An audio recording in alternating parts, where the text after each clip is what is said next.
Hey folks, how are things going? March has finally rolled around and with it, the anniversary approaches. Looks like we're not getting a choreograph this month. The only news on the Granblue Fantasy side is the announcement for the 11th anniversary livestream, which will be held on March 8th at 18 PM JP. That's 10 AM my time, so maybe hopefully I can wake up in time to stream and translate this. Until we get there though, we have the second part of Romance of the Divine Generals coming out on the 4th, followed up by the third part on the 11th. Still curious to see what the buffs to the Zodiacs are going to be, and honestly, can't wait to read more. March 11th should also be when the roulette is supposed to start, and it's likely going to go up to like April 1st, April 2nd. 20 days of roulette. This one better be good. Especially considering that we just got a nice, cute Granblue being released. She was completely unexpected, especially considering that the next United fight is going to be light, but thank God she's a grand character, so I can just save up for a spark and go pick her up whenever. For the rest of the month, we're going to have a Tales of the Arcarum starting on the 14th, ending on the 21st, which is going to be followed by Exo Koro starting on the 22nd and ending on the 29th. April is of course going to start with another story event, and then everyone's favorite, Light Guild War, starting on April 7th. Light Guild War I still need to do the preparation for, but I want to finish farming a couple of things before that. Characters wise, I think I should be fine. The buff to Song was kinda amazing, can't wait to field her a little bit more often, while Thief I think I can leave behind to wait for her Transcendence.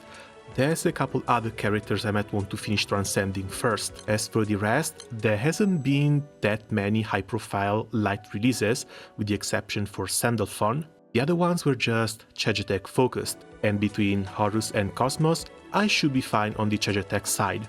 While for the Burst, well, that's the usual flog and stuff. Missing Sandalphon might hurt a bit, mostly for the backline passive, but there's an entire roulette in between now and the Guild War, so fingers crossed. But otherwise, oh, Summer Cuckoo only got 9.5. I thought she was rated much higher, 10% echo on crits. Well, that was the one character I was kind of on the fence about getting with the anniversary pick ticket, but I guess that's not gonna be a thing. When it comes to weapons, I'm still left a little bit behind on the Hexa and Phase Zero progression, mostly because my old crew didn't really run it, and when it comes to clearing these sort of raids, as long as it's just me bashing my head against a wall trying to break it, I'm kind of fine with it. But if I had to start dragging other people into multiple failed runs, yeah, that's when things get a bit uncomfortable, so sadly progression-wise I'm still a bit stumped. I need to overcome this, I need to start clearing Hexa and Phase Zeros. Hopefully I can start working on this month. But other than this, maybe try and finish a second dagger, maybe try and work on a couple of swords, which it's something I should be able to do on full auto at this point. But for everything else, this is the only setup in which I farmed 5 Magna Exos, so I should be kind of fine like this. Summons wise, Lucifer might actually go up to 250 if I can manage to drop another couple of cents, but other than this, there's always the 2 big missing options. Especially for Artemis, Yatima plus Babs plus Artemis would go really damn hard. But if I can't get lucky this roulette, that's going to be another Guild War in which I'm going to just have to do without. If anything, I'm fairly positive about this one, I don't think it's going to be all that difficult. Then of course, it depends on what the bosses are going to do. On the bright side, Light should have more than enough toys to play around with it. Another thing I really need to do is sit back and do a proper progression and planning, because some of my character series are starting to fall behind a little bit. I need to figure out which of the next Eternals I want to transcend fully, maybe 1, maybe 2. If I can do multiple at the same time, that's going to be better. I'm just going to set them all in some backline to gain XP passively. Then there's the problem of the Evokers, especially the Wind ones should really go up to 5 stars. But I'm starting to think that since the next Guild War is very likely going to be the Fire one, Alanan might have to take precedence here. And with this, I just need to do a lot of material counting, and try and figure out what to farm and how much to farm of it from here until the Unite fight. It's something that I'm likely going to work on for the next 2 or 3 months, so it's like very, very long-term goals, but I've been playing the game without having any long-term goals set, and I've been just feeling lost and confused about basically everything at this point. Another thing I likely need to think twice about is going to be how to spend my next gold moons. I'm up to 118, and it's very, very likely that from here until the roulette, this is going to hit 150. I always thought that hunting was going to be my next pickup here, but then Earth got a couple of characters back to back that have completely destroyed my plans. On one side, that's probably still the second best weapon to buy, but on the other, no Valentine Makura, and there's no way to pick her up, not even on the anniversary, no Olivia, no Summer Raziel. Is it really worth it to play Earth without the big three? That's the big question here. As the grid would still be Magna, I have no plans to switch up to Primal anytime soon, but at the same time, hunting would unlock a lot of more comfortable setups. The alternative I don't think I even want to consider, because the alternative would likely be a Zoimos. Zoimos for Hades without the second Fedial Spine. That's another big question mark, especially considering that I don't even know where I would use it. Maybe it might help for the endgame progression, Hexa and Fazira. It's a pretty big choice and it's going to be fairly difficult, which is why I'm going to take my time and consider it properly. We have over a month until the anniversary ends, and we have even longer until any sort of Earth favorite content comes out. So let's get our rings. All of these will likely be spent for the preparation for the Unite fight potions, as many as we possibly can, because we end up spending like 2k to 3k for the Unite fight. I feel like I haven't really been going that hard at it, just mostly being casually full auto-in, but I still managed to end up the last 3-4 Unite fights above 4 billion honors, so it's not really a competitive score, but it's still something. Blood Prisms next, Friend Points, Sunlight Shard. Looks like this is going to be it for Granblue Fantasy. Next up, we move on to the Hoyoverse, and first thing first. 5 and 5. The standard ones can fly off right off the bat, even though maybe waiting a little bit for Mizuki to be added to the standard banner really wouldn't hurt. But that's gonna happen next patch, and these are just 5 pools anyway, so who cares? If anything, at most I might get a 4-star out of these. Oh, not even, I just got an AG in yen.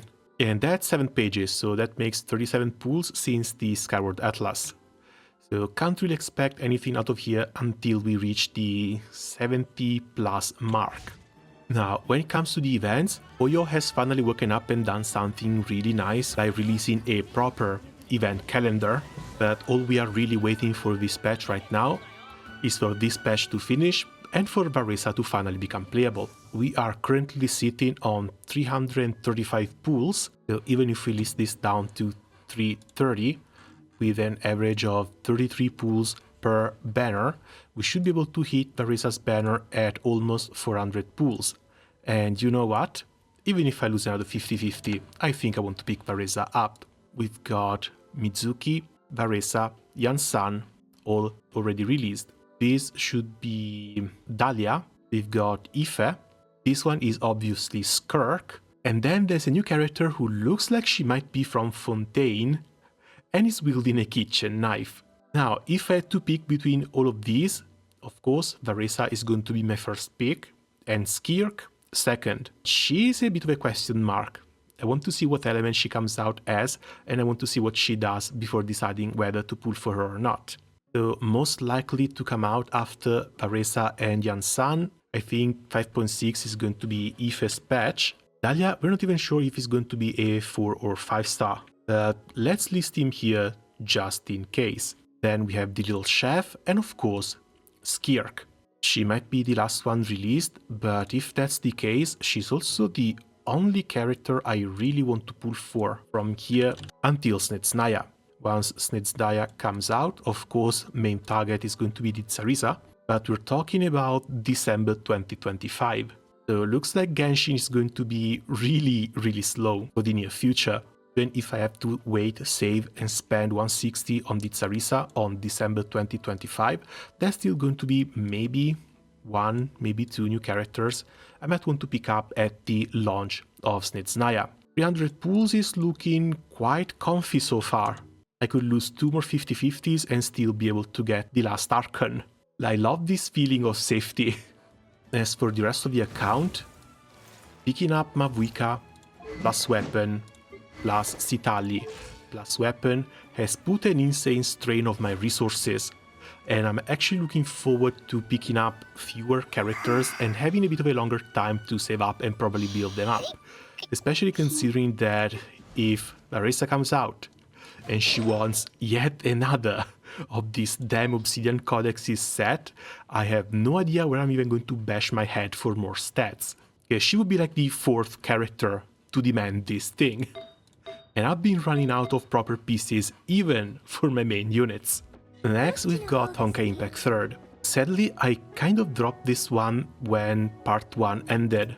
I've played a little bit of part 1.5. I've checked out a little bit of part 2, but didn't really make it that far into it. I came back for the Honkai Star Rail collab when Sparkle was put into the game. Back in her event, they teased her release for Honkai Star Rail as well, and she's a woman and a half, let me tell you.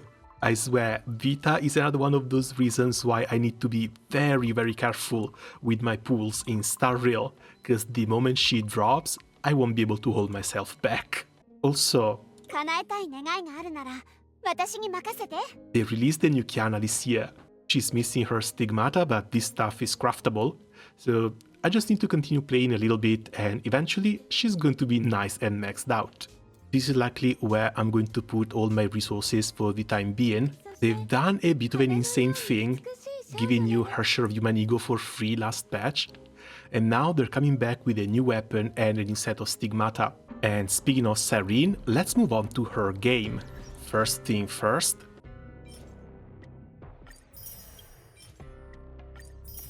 Let's rip this band-aid straight off. 11 saved up. And I think saving up is something I want to continue doing in the future as well. Just so, if it happens, I do 110 pool and we are done here.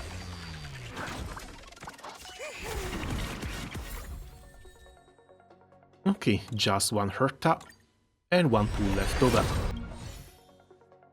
Now, Ribby is a character I was kind of planning on skipping, but then they turned out to be a bit too adorable for me to do so. They actually came home from the second double 5-star 10 pool I see. We're sitting on 235 pools left, and we are still at the very beginning of the patch. By the time midday comes out, I should be hitting 250 to 270. Let's just leave this down to 250 for safety's sake. But April 9th, Castoris comes out, and I don't even care if I lose that 50-50, Castoris is coming home. I should be meeting her with around 300 pools as well. Anaxa is likely going to be a skip. I know he's going to be a best in slot here to replace Jade, but at the same time, regardless of how much damage he's going to deal, I kind of already have an alternative. Instead, come later the next month, we've got Cypher, who's supposed to be a quantum damage over time character.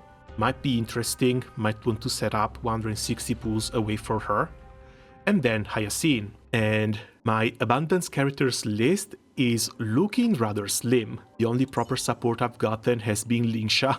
And if Hyacinth is really going to be a remembrance support with healing, I think I might want to go grab Hyacinth instead.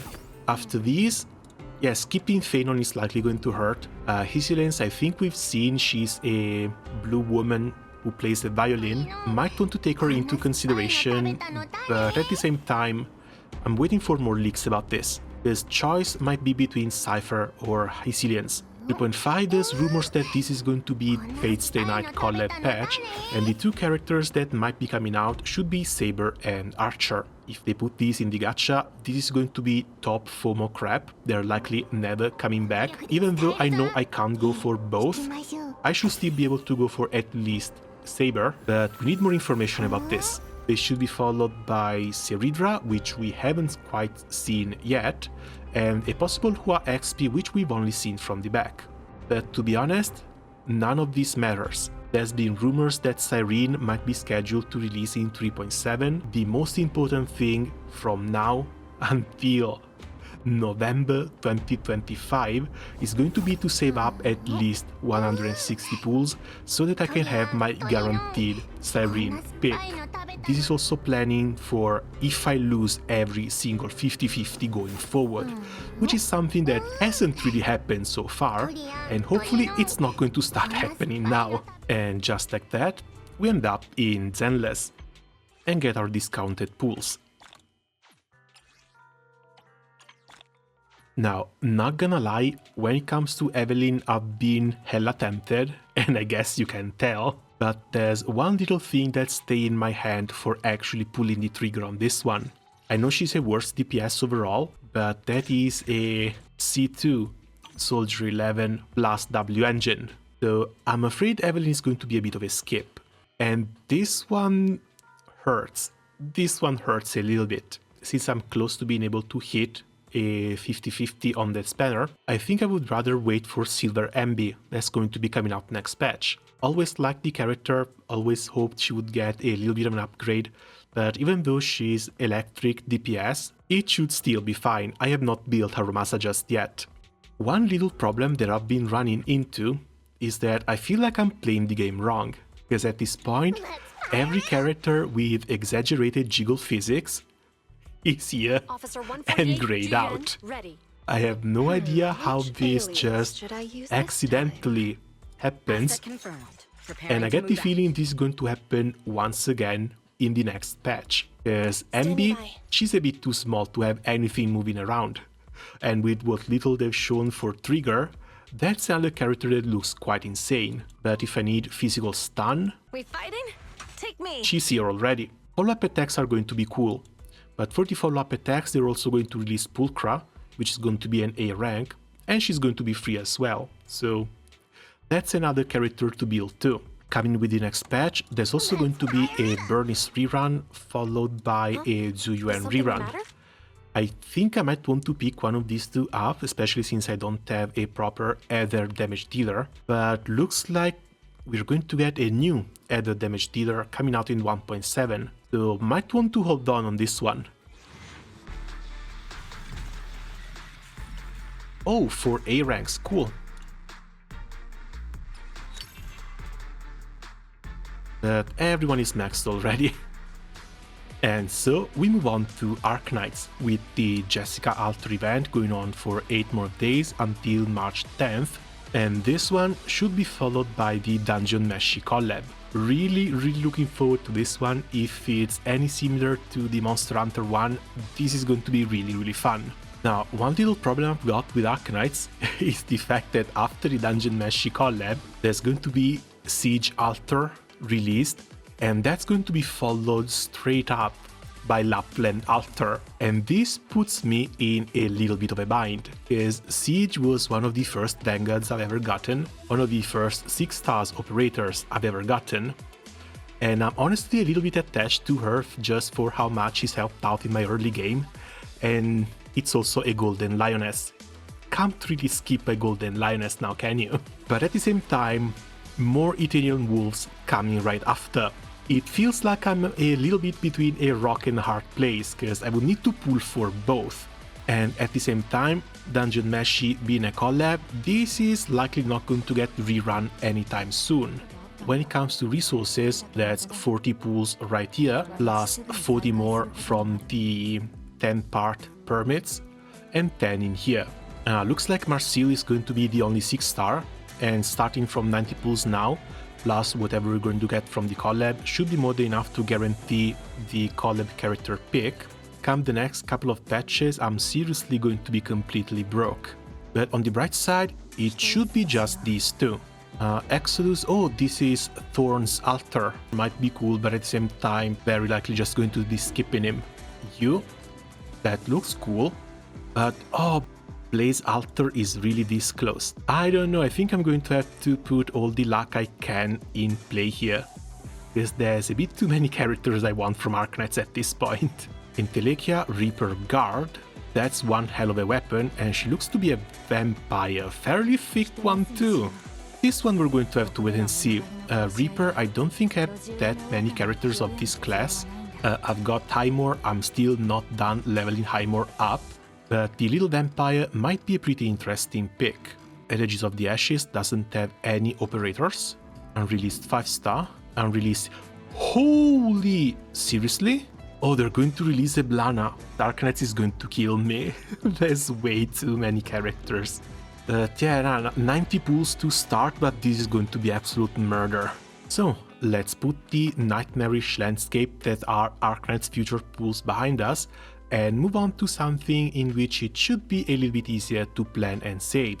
Girls Frontline. We've had Tentaresi being released a couple of days ago.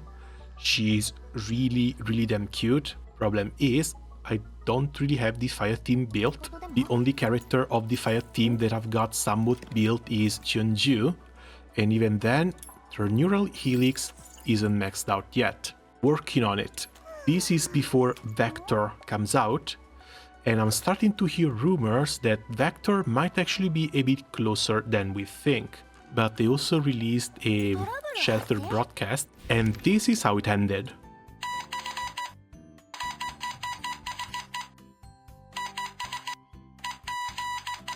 I wonder what that means, but if Klukai is next, I'm afraid I won't be able to spare anything for Tentaresi, because Klukai has been a really highly anticipated unit, and she's likely going to get all my future pools, sitting on 80 right now, with 50 until the guaranteed.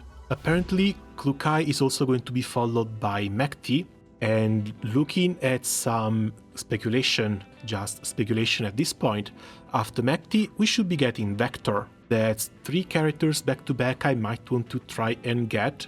Mekti likely a little bit on the lower priority side, but that doesn't change the fact that we're about to be hit by 2 freight trains, almost back to back.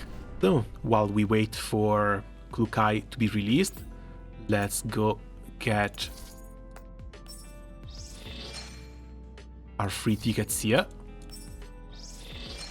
And while the first ones are going to be saved up, the others we can just spend with abandon.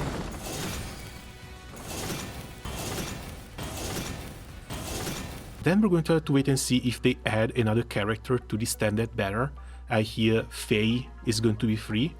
Either that or we might get 1 copy for free while she joins the standard banner. If I can manage to get Cheonju up to V3 before Faye releases, this is likely going to be changed to Faye after she comes out. But for the time being, I've just been playing this story trying to catch up a little bit and trying to figure out what was going on in Girls Frontline 1.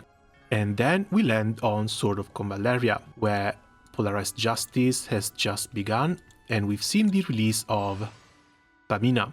Fiery hot red-haired knight, what's not to love here? Honestly, I was ready to go head on the heels for a counter-based damage dealer that can also taunt enemies. She looks like an incredible unit, really fun to play around with, and even though I only have 45 pulls right now, I have a debut guarantee in 58.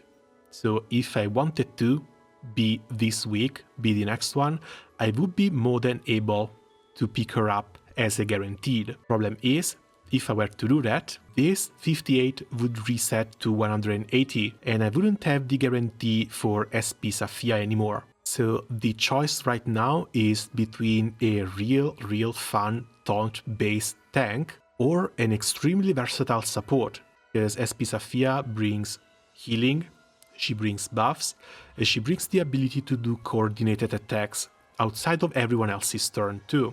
As long as you can position your units properly, I think this is going to be the right call. Be a little bit more patient and bring Safia home as a guaranteed. While for the others, I can just continue waiting and pray that maybe I can get them as off-banner pools.